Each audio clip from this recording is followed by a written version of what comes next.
All right, here's my trade for today, Monday, January 10th, 2022. Got a good short on Ford. Here's what I was thinking. Um, Overall, the markets were very weak, right? On the daily here for SPY, um, we had the down move, indecision, sort of the compression, and then the gap down and really didn't even retest. I mean, it pulled back a little bit, just overall super weak. And then the same thing with, the Qs.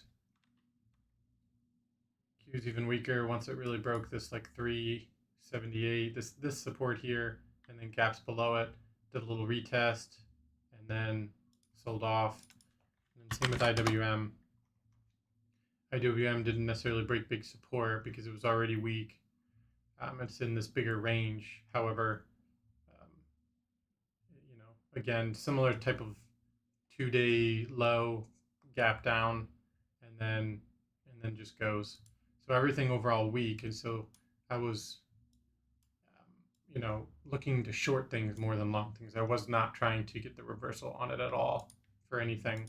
Um, I was watching a little bit of Lulu here. I mean, on the 5 minute, you could see Lulu had some pre-market range here. It went down, wicked, and then was sort of testing this high of day break. And I did like the high day break, but then I looked at the spread, and the spread was as high as $1, um, and just the volume was super low. So I stayed away from that. I was watching Neo because Neo here on the daily again was really testing this low down here. I really wasn't seeing anything that I wanted to trade on Neo though. So what I liked about Ford here, if you zoom out here, and it has this range where it's been in play here the last few days. Now recently I haven't wanted to trade it, but um, what I liked was Friday. It So to me the range was between this high up here 24.50, the low at 23.50. Inflection is around $24. Inflection area is always a bit harder, so I don't want to necessarily trade around that. However, yesterday the low, or Friday the low was 24, so that strengthened 24 again.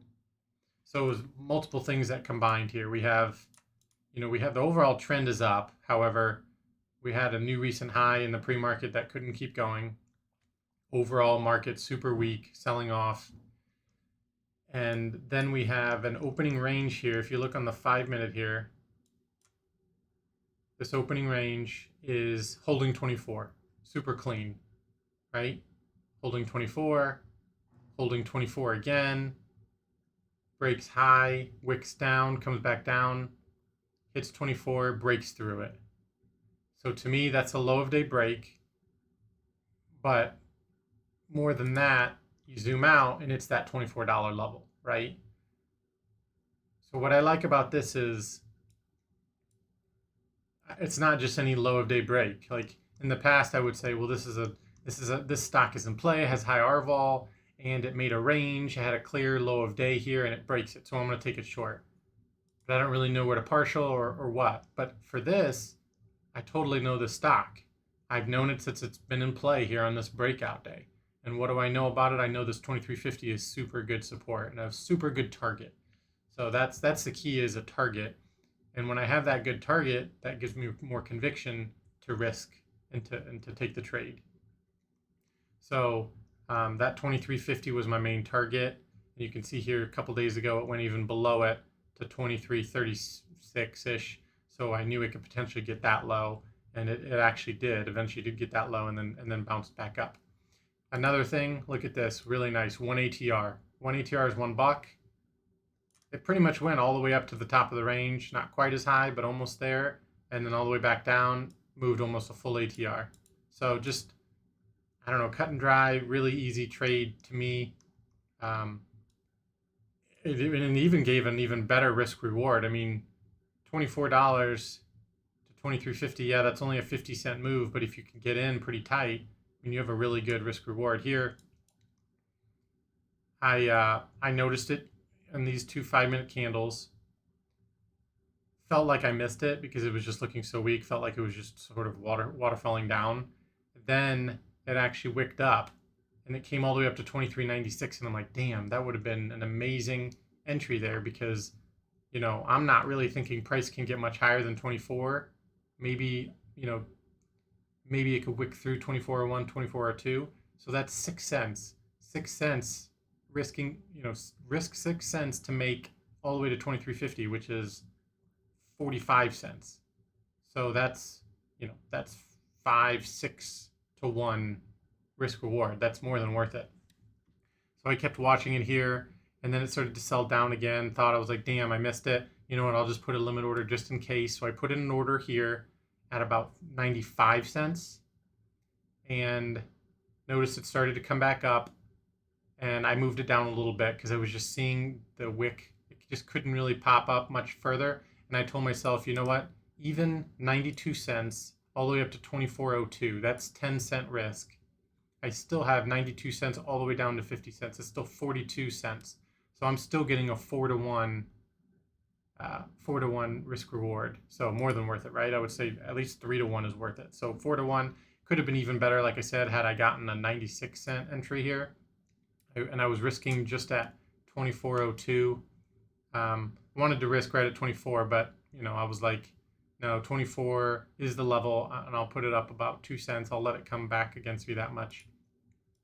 And it really didn't, so I had my limit order up here, came up, filled me, couldn't get up much higher, and it was pretty much gone from there. So that was one of the last entries I could have gotten anyway, so that worked out really well.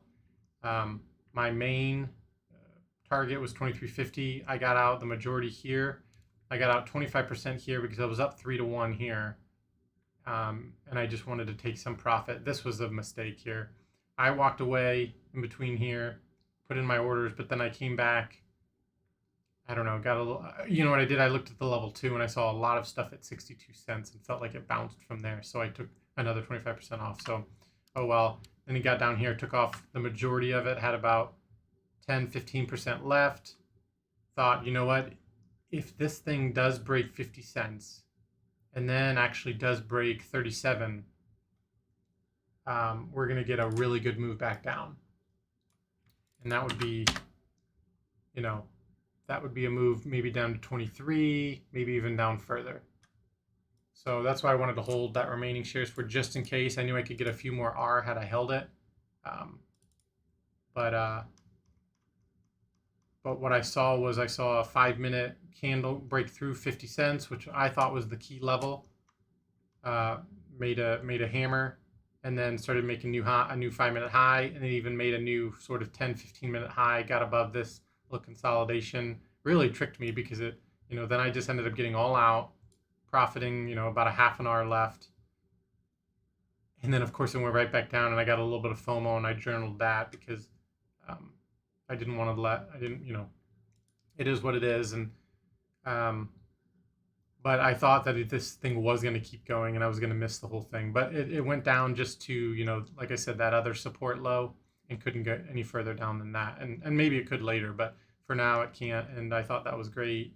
Sort of technical analysis by me. Could have made another half an hour had I gotten out down here. But this, my idea was, hey, I could hold it for the remaining move, but I'm going to make a trend line here. And if it breaks the trend line, and I'm going to cover the remaining and keep some of my profit there. So that's what I did. And I stuck by that setup there. So overall, I made 4R on the trade, which I think is totally worth it. I mean, from here on out, that's what I'm going to try to do. If I get a 2, 3, 4R trade or more, I'm done for the day. I'm not trying to overtrade. If I see another good opportunity, it's worth the risk, I'm going to do that. But I am just really going to work on not overtrading. This is a long, slow game. You make your money and you be done for the day, and it's over time this stuff starts to really accumulate. So I'm not gonna get too excited with this stuff. Just try to stay as robotic as I can. I think this was a A+ setup. I would have made probably 5R or more had I not taken that one, which I didn't want to. So, and that was when I got in this and this started working, I was expecting to probably make a 5R trade, even with this initial position profit taking. But and then and it could have kept running, and I could have held that 20% or that 10% for it to keep running too, and that would have been nice. But overall, good trade, and I'm happy with this, and let's hopefully get another one tomorrow.